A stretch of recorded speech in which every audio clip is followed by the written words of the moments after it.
Alrighty, so 27th of June, the year is racing along. I'm doing a very casual live stream. I haven't been well, as you probably know, but I'm very pleased to get to the 150 subscriber mark. That's been a great blessing. So, first off, I want to talk about my own tone. One of the hearts, I mean, these are you're bound to have seen them before, but as far as guitar tone is concerned, at the sharp end, this is my stage pair. Okay, they're both the same. They're a little bit different, but they're essentially the same. I'm particularly proud of this with its cream and white zebra pickup and, odd knobs.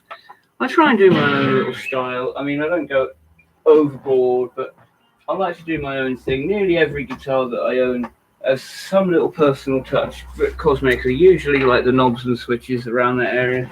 Like this one has just got that, which gives it, to me, it's a nice psychedelic looking guitar. It's not so, it takes the, because they do look very thrash metal, and it takes that curse off of it, because, I could turn up to a blues gig with this. It's a bit like, rolling up in a Lamborghini, looks wise, it's a bit extreme, but I could do a blues gig with either of them. The aesthetic that I,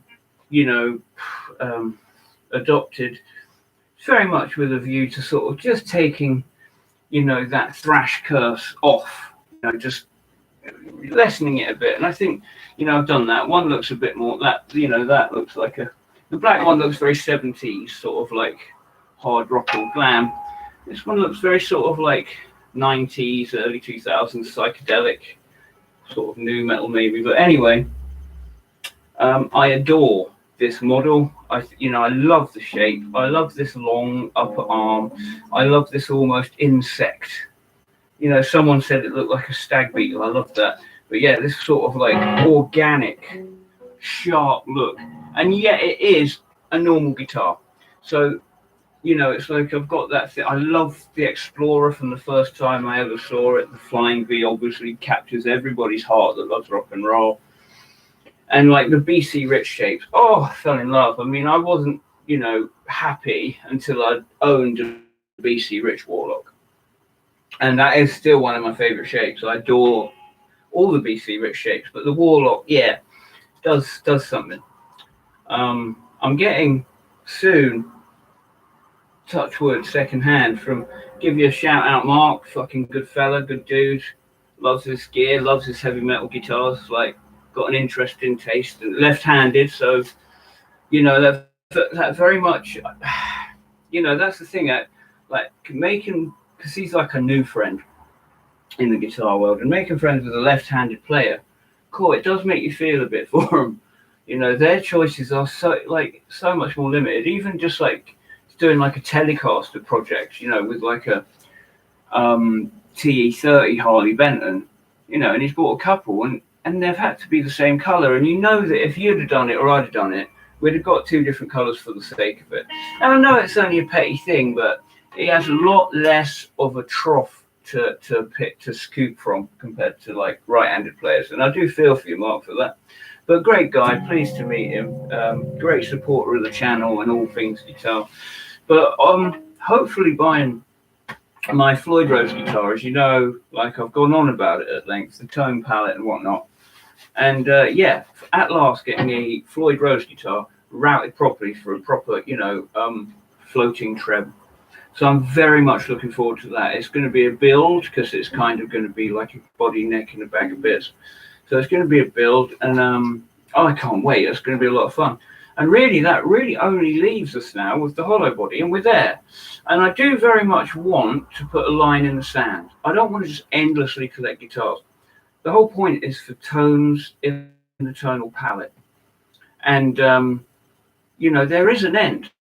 I mean, they're the wacky things. So, like, let's say, okay, I draw that line in the sand with the floating trem and the hollow body coming up. Okay, let's say that, and I'm good, which I am. But then there's still like 12 strings and there's 7 strings and resonators and odd things. And so apart from those things, yeah, we're going to be done. But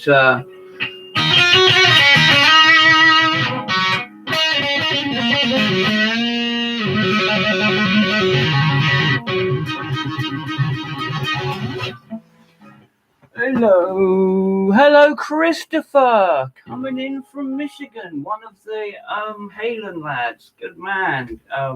I love you. Like, you lot are the best. Really nice guitar community. There's a channel that I'm going to shout out. Yeah, Fruitcake Tony. You know, the Halensville Live. Wonderful. Whole bunch of channels there, and they are the loveliest, the most welcoming, the warmest community. No trolls there giving you a hard time.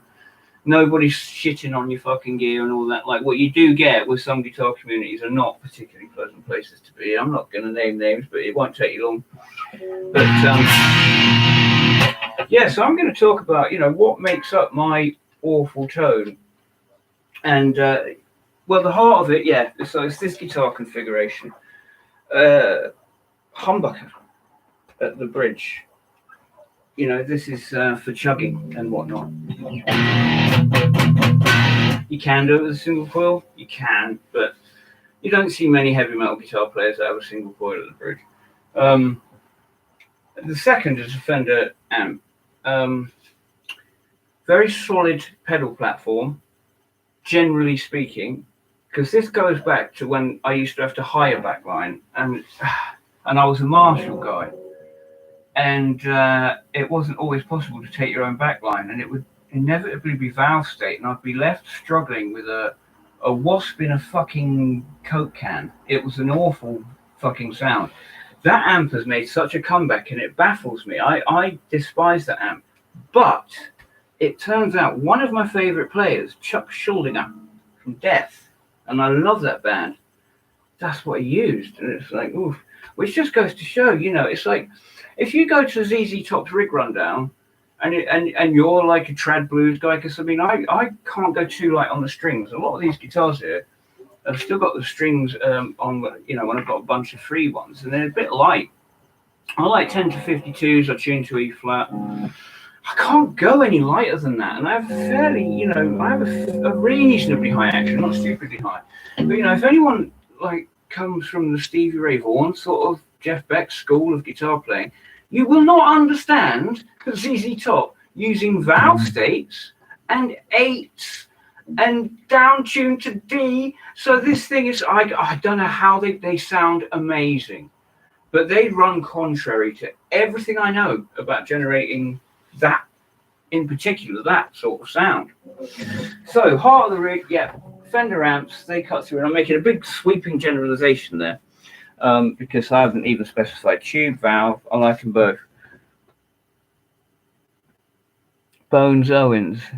Yeah, thanks for being here, Chris. Any questions, any doodah? So, this is where I'm sinful, because I love these. And this is my ZZ Top using 8. Now, what we have here, for a start, I got one of these.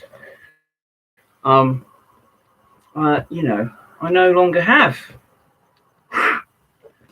my old Ibanez, but this clone, do you know what? This and the Tube Screamer, they're two Ibanez clones by Behringer, and they're fucking bang on.